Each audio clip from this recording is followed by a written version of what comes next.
Hey guys, Zach here, and welcome to my top 10 PC action games to watch in 2014. Now, the action game genre is a popular choice for gamers and game developers. How could we possibly resist all that hacking and or slashing with explosions on the side? There was a lot to choose from, but I found there are some pretty important games to keep an eye on this year. First up, we got Tom Clancy's The Division by Ubisoft. It's a highly ambitious third-person shooter MMO. It's got stunning environments on the Snowdrop engine, and the weather and lighting effects are amazing, and objects now react accurately according to physics, such as glass shattering properly and bullet holes through things. It really seems like a proper next-gen action game. Then we have Watch Dogs by Ubisoft again. It's an open-world action-adventure game where you roam around a fictionalized version of Chicago and you play an expert hacker that can use his mastery of technology to control traffic lights, computers, ATMs, and more. It's kind of like a cross between GTA and The Matrix. Well, that's how I see it in my mind.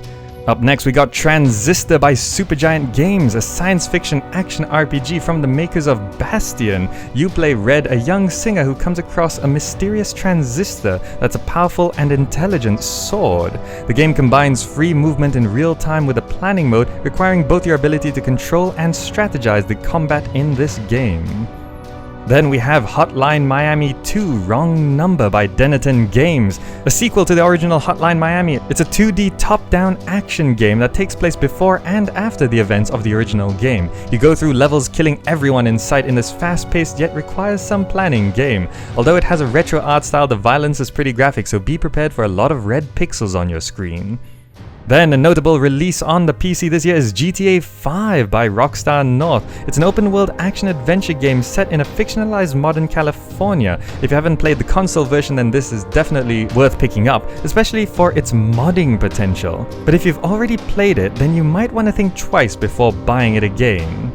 Another thing to keep an eye on is Mirror's Edge 2 by DICE. It's a single-player first-person action-adventure platformer that focuses on free-running and parkour. It's got a unique art style, and parkour has become a trend in many first-person shooters recently. The game will be a prequel to the main character's Faith original story.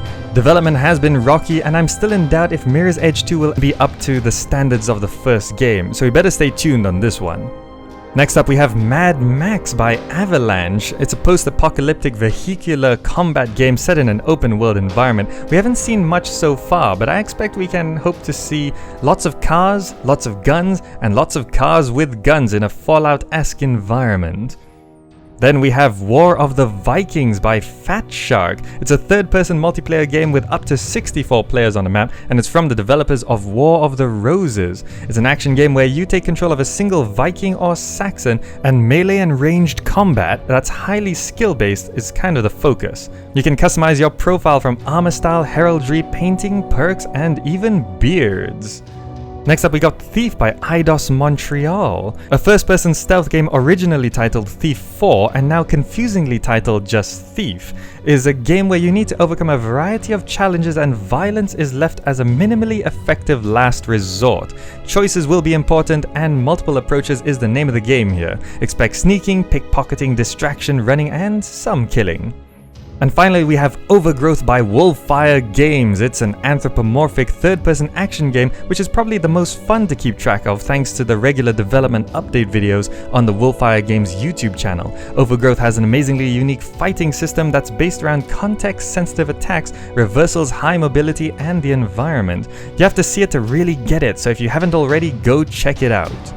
Now, most of these games should be releasing this year, but either way, you should keep yourselves informed to really know if you'll be buying these games, watching a Let's Play, or just not.